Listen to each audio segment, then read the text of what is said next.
शिव जी हृदय में विचारते जा रहे थे कि भगवान के दर्शन मुझे किस प्रकार हो, मुझे मेरे राम के दर्शन किस प्रकार हो। प्रभु ने गुप्त रूप से अवतार लिया है, मेरे जाने से सब लोग जान जाएंगे कि अवतार लिया है और ये गलत हो जाएगा। श्री शंकर जी के हृदय में इस बात को लेकर बड़ी खलबली उत्पन्न हो गई, परंतु सती जी इस भेद को नहीं जानती थी। तुलसीदास जी कहते हैं कि शिव जी के मन में भेद खुलने का डर था, परंतु दर्शन के लोभ से उनके नेत्र ललचा रहे थे। जय श्री राम। सभी राम भक्त कमेंट में जय श्री राम जरूर लिखें। आइए कथा प्रारंभ करते हैं।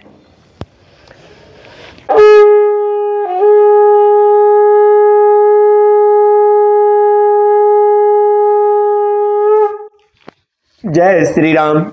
एक राम तो अवध नरेश दशरथ जी के कुमार हैं, उनका चरित्र सारा संसार जानता है। उन्होंने स्त्री के विरह में अपार दुख उठाया और क्रोध आने पर युद्ध में रावण को मार डाला। हे प्रभु, वही राम है या कोई और दूसरे हैं जिनको शिव जी जपते हैं? आप सत्य के धाम हैं और सब कुछ जानते हैं, ज्ञान विचार कर कहिए। जय श्री राम। हे नाथ, जिस प्रकार से मेरा यह भारी भ्रम मिट जाए, आप वही कथा विस्तार पूर्वक कहिए। इस पर याज्ञवल्क्य जी मुस्कुरा कर बोले, श्री रघुनाथ जी की प्रभुता को तो तुम जानते हो। तुम वन वचन और कर्म से श्री राम जी के भक्त हो, तुम्हारी चतुराई को मैं जान गया। जय श्री राम।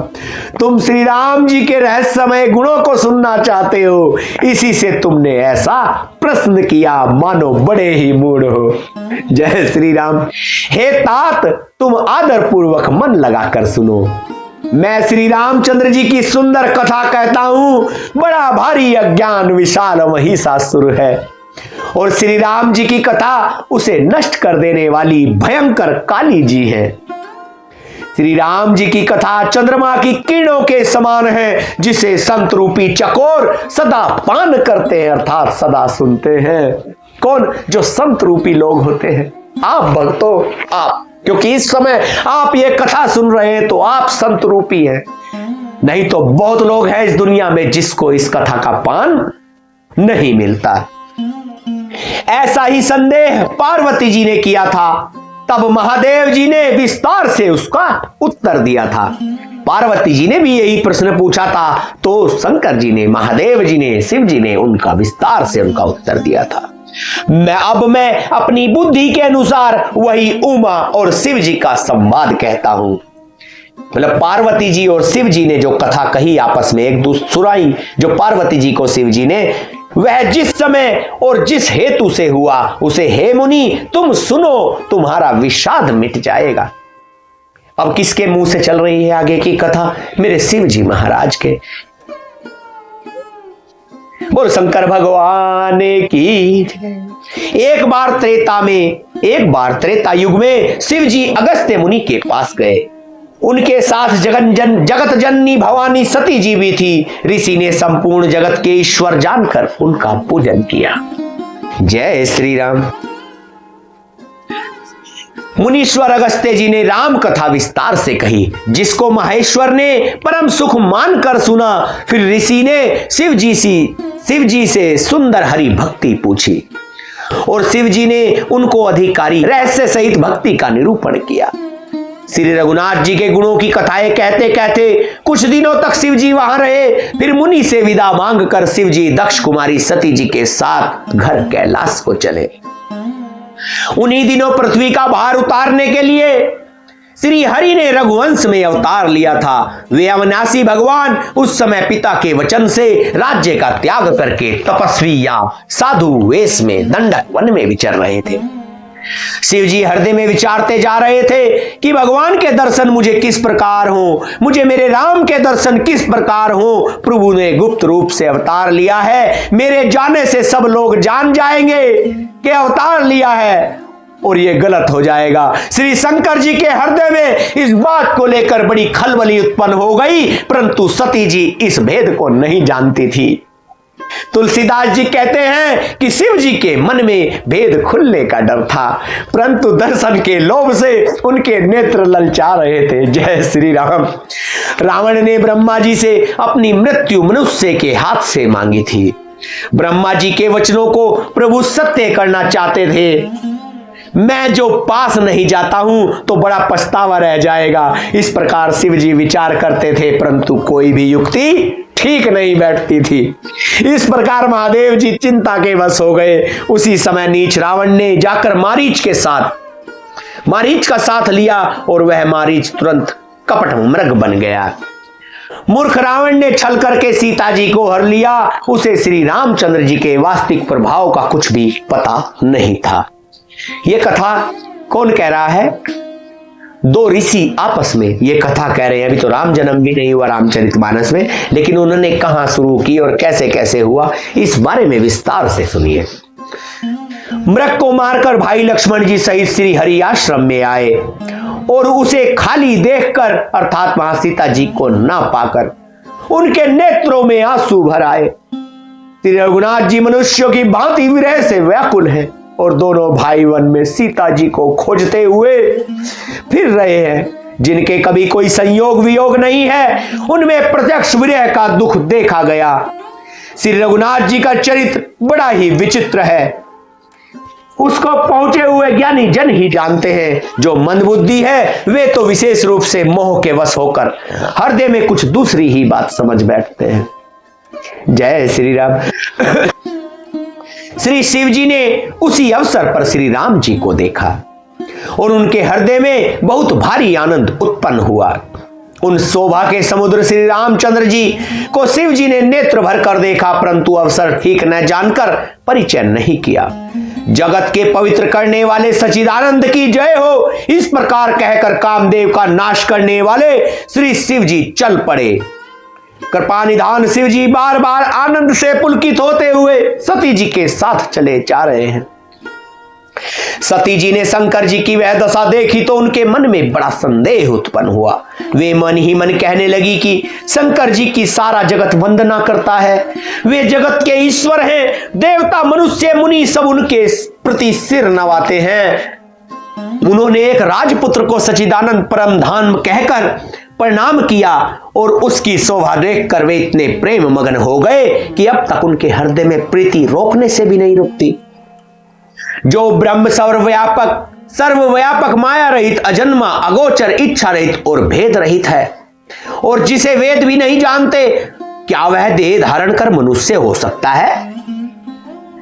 देवताओं के हित के लिए मनुष्य शरीर धारण करने वाले जो भगवान विष्णु हैं, वे भी शिव जी की ही भांति सर्वज्ञ हैं। वे ज्ञान के भंडार हैं। लक्ष्मीपति और असुरों के शत्रु भगवान विष्णु क्या ज्ञानी की तरह स्त्री को खोजेंगे? मां ने क्या सोच लिया, ये भी सब लीला थी भगवान भोलेनाथ की, श्री हरि विष्णु जी की। फिर शिव जी के वचन भी झूठे नहीं हो सकते। सब कोई जानते हैं कि शिव जी सर्वज्ञ हैं। सती के मन में इस प्रकार का अपार संदेह उठ खड़ा हुआ। किसी तरह भी उनके हृदय में ज्ञान का प्रादुर्भाव नहीं होता था। यद्यपि भगवानी जी ने प्रकट कुछ नहीं कहा, पर अंतर्यामी शिव जी सब जान गए। वे बोले, हे सती सुनो, तुम्हारा स्त्री स्वभाव है, ऐसा संदेह मन में कभी न रखना चाहिए। जिनकी कथा का अगस्त्य ऋषि ने गान किया और जिनकी भक्ति मैंने मुनि को सुनाई, ये वही मेरे इष्ट देव श्री रघुवीर जी हैं, जिनकी सेवा ज्ञानी मुनि सदा किया करते हैं। ज्ञानी मुनि योगी और सिद्ध निरंतर निर्मल चित्त से जिनका ध्यान करते हैं तथा वेद पुराण और शास्त्र नेति नेति कहकर तरह तरह से कहकर जिनकी कीर्ति गाते हैं, उन्हीं सर्वव्यापक समस्त ब्रह्मांडों के स्वामी मायापति नित्य परम स्वतंत्र ब्रह्म रूप भगवान श्री राम जी ने अपने भक्तों के हित के लिए अपनी इच्छा से रघुकुल में मणि रूप में अवतार लिया।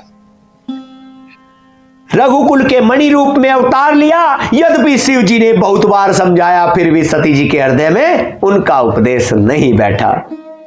तब महादेव जी मन में भगवान की माया का बल जानकर मुस्कुराते हुए बोले, जो तुम्हारे मन में बहुत संदेह है तो तुम जाकर परीक्षा क्यों नहीं लेती?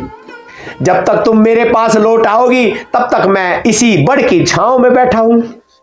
जिस प्रकार तुम्हारा यह अज्ञान जनित भारी भ्रम दूर हो, भली भांति विवेक के द्वारा सोच समझकर तुम वही करना। शिव जी की आज्ञा पाकर सती चली और मन में सोचने लगी कि भाई क्या करूं, कैसे परीक्षा लूं। इधर शिव जी ने मन में ऐसा अनुमान किया कि दक्ष कन्या सती का कल्याण नहीं है। जब मेरे समझाने से भी संदेह दूर नहीं होता, तब मालूम होता है विधाता ही उल्टे हैं, अब सती का कुशल नहीं है। वही है वही जो राम रचि राखा, को करी तर्क बढ़ा वही शाखा। राम हरे सिया राम हरे, भक्त परायण राम हरे। बोल सिया रामचंद्र भगवान की। सती जी बार बार मन में विचार कर सीता जी का रूप धारण करके उस मार्ग की ओर आगे होकर चली, जिससे सती जी के विचार अनुसार मनुष्य के राजा रामचंद्र जी जिस मार्ग से आ रहे थे। सती जी के बनावटी वेश को देखकर लक्ष्मण जी चकित हो गए और उनके हृदय में बड़ा भ्रम हो गया। वे बहुत गंभीर हो गए पर कुछ कह नहीं सके। धीर बुद्धि लक्ष्मण प्रभु रघुनाथ जी के प्रभाव को जानते थे। सब कुछ देखने वाले और सबके हृदय की जानने वाले देवताओं के स्वामी श्री रामचंद्र जी सती के कपट को जान गए। जिनके स्मरण मात्र से अज्ञान का नाश हो जाता है, वही सर्वज्ञ भगवान श्री रामचंद्र जी हैं। कौन है? जिनके सिर्फ ध्यान स्मरण याद करने के नाम से ही, कि राम नाम जिसने भी राम याद कर लिया, उतने में ही अज्ञानता का नाश हो जाता है, वही सर्वज्ञ भगवान श्री राम जी हैं। फिर उनके सामने किसकी चलती? स्त्री स्वभाव का असर तो देखो कि वहां उन सर्वज्ञ भगवान के सामने भी सती जी छिपाव करना चाहती। अपनी माया के बल को हृदय में बखान कर श्री राम जी हंसकर कोमलवाणी से बोले। पहले प्रभु ने हाथ जोड़कर सती को प्रणाम किया और पिता सहित अपना नाम बताया कि मैं रामचंद्र जी और मेरे पिताजी का नाम राजा दशरथ। फिर कहा कि वृषकेतु शिव जी कहाँ हैं? आप यहां वन में अकेली किस लिए फिर रही है? श्री राम जी के कोमल और रहस्य भरे वचन सुनकर सती जी को बड़ा संकोच हुआ। वे डरती हुई चुपचाप शिव जी के पास चली गई। उनके बड़े हृदय में बड़ी चिंता हो गई कि मैंने शंकर जी का कहना नहीं माना और अपने अज्ञान का श्री राम जी पर आरोप किया। अब जाकर मैं शिव जी को क्या उत्तर दूंगी? ये सोचते सोचते सती जी के हृदय में अत्यंत भयानक जलन पैदा हो गई। श्री राम जी ने जान लिया कि सती जी को दुख हुआ, तब उन्होंने अपना कुछ प्रभाव प्रकट करके उन्हें दिखलाया। सती जी ने मार्ग में जाते हुए यह कौतुक देखा कि रामचंद्र जी सीता जी और लक्ष्मण जी सहित आगे चले जा रहे हैं। उन्होंने अपने चमत्कार, अपनी लीलाएं दिखानी शुरू कर दी। किस लिए? क्योंकि उनके मन में दिक्कत आ गई उनके हृदय में, यार मुझे तो जान लिया, मुझे कैसे समझ लिया, और ये तो आम इंसान है। तो इस अवसर पर सीता जी को इसलिए दिखलाया कि सती जी श्री राम के सच्चिदानंदमय रूप को देखे, वियोग और दुख की कल्पना जो उन्हें हुई थी वह दूर हो जाए। देखो प्रभु कैसे हैं, अपने भक्तों की गलती को भी क्षमा करके सब कुछ सही कर देते हैं। वे प्रकृति स्थित हो। तब उन्होंने पीछे की ओर फिरकर देखा तो वहां भी भाई लक्ष्मण जी और सीता जी के साथ विराजमान हैं। श्री रामचंद्र जी सुंदर वेश में दिखाई दिए। वे जिधर देखती हैं उधर ही प्रभु श्री रामचंद्र जी विराजमान हैं और सुचतुर सिद्ध मुनीश्वर उनकी सेवा कर रहे हैं। सती जी ने अनेक शिव, ब्रह्मा और विष्णु देखे जो एक से एक बढ़कर असीम प्रभाव वाले थे। उन्होंने देखा कि भांति भांति के वेश धारण किए सभी देवता श्री रामचंद्र जी की चरण वंदना और सेवा कर रहे हैं। उन्होंने अनगिनत अनुपम सती, ब्राह्मणी और लक्ष्मी देखी। जिस जिस रूप में ब्रह्मा आदि देवता थे, उसी के अनुकूल रूप में उनकी ये सब शक्तियां भी थी। अनेक देखे। जय श्री राम। सती जी ने जहां तहां जितने रघुनाथ जी देखे, शक्तियों सहित वहां उतने ही सारे देवताओं को भी देखा। संसार में जो चराचर जीव हैं वे भी अनेक प्रकार से सब देखे। उन्होंने देखा कि अनेक वेश धारण करके देवता प्रभु श्री रामचंद्र जी की पूजा कर रहे हैं, परंतु श्री रामचंद्र जी का दूसरा रूप कहीं नहीं देखा। सीता जी सहित श्री रघुनाथ जी बहुत से देखे, परंतु उनके वेश अनेक नहीं थे, एक ही वेश के देखे। सब जगह वही रघुनाथ जी, वही लक्ष्मण और वही सीता जी हैं। सती ऐसा देखकर बहुत ही डर गई। उनका हृदय कांपने लगा और देह की सारी सुध बुध जाती रही। वे आंख मूंद कर मार्ग में बैठ गई। फिर आंख खोलकर देखा तो वहां दक्ष कुमारी सती जी को कुछ भी न दिख पड़ा। तब वे बार बार श्री रामचंद्र जी के चरणों में सिर नवाकर वहां चली जहां श्री शिव जी थे। जब पास पहुंची तब श्री शिव जी ने हंसकर कुशल प्रश्न करके कहा कि तुमने राम जी को किस प्रकार परीक्षा ली? तुमने राम जी की किस प्रकार परीक्षा ली? सारी बात सच सच कहो। वो तो अंतर्यामी थे, सब जानते थे, फिर भी उनके मुंह से सुनना चाहते थे।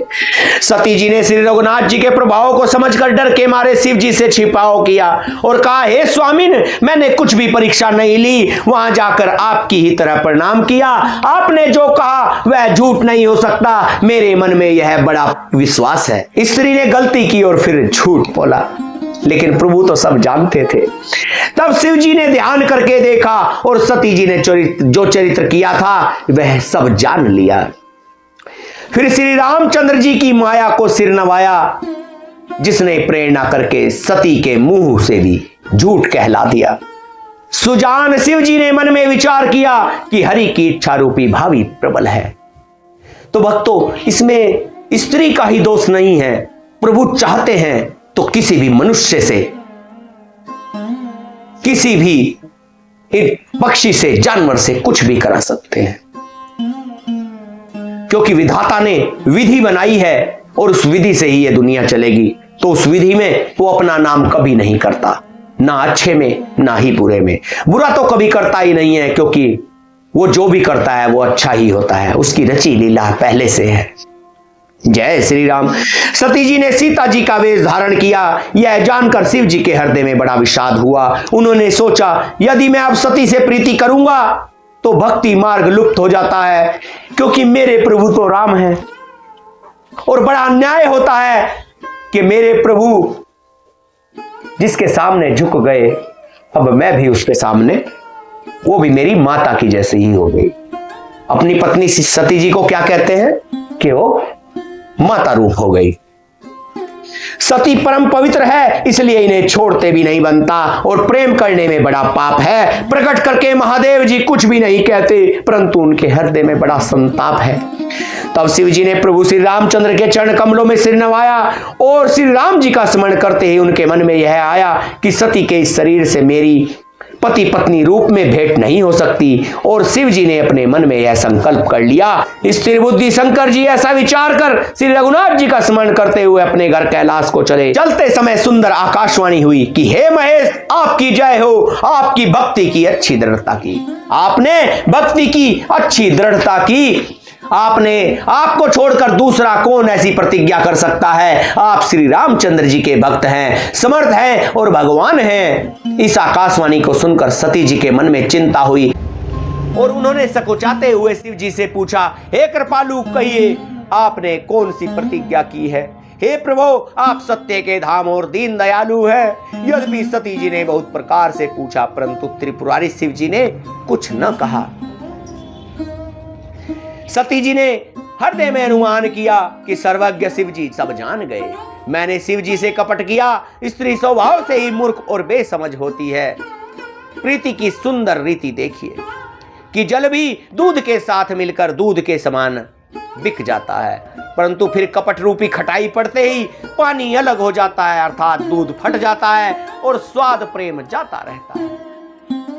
अपनी करनी को याद करके सती जी के हृदय में इतना सोच है और इतनी अपार चिंता है कि जिसका वर्णन नहीं किया जा सकता। भक्तों, उन्होंने समझ लिया कि शिव जी कृपा के परम अथाह सागर हैं। इससे प्रकट में उन्होंने मेरा अपराध भी नहीं कहा। शिव जी का रुख देखकर सती जी ने जान लिया कि स्वामी ने मेरा त्याग कर दिया है और वे हृदय में व्याकुल हो उठी। अपना पाप समझकर कुछ कहते नहीं बनता, परंतु हृदय भीतर ही भीतर कुम्हार के आवे के समान अत्यंत जलने लगा। जय श्री राम। अगर आपको यह कथा पसंद आई हो तो कमेंट में जय श्री राम जरूर लिखें और अपने सगे संबंधी और प्यारे मित्रों को इसको शेयर जरूर करें, ताकि सभी का कल्याण हो। राम नाम सभी का कल्याण कर देने वाला है। चैनल को सब्सक्राइब करें और बेल आइकन को दबाएं, उसको ऑल पर सेट करें। इसी तरह रामायण को पूरी सुनने के लिए आप बने रहें दिव्यवाणी परिवार के इस पावन मंच पर। जय श्री राम।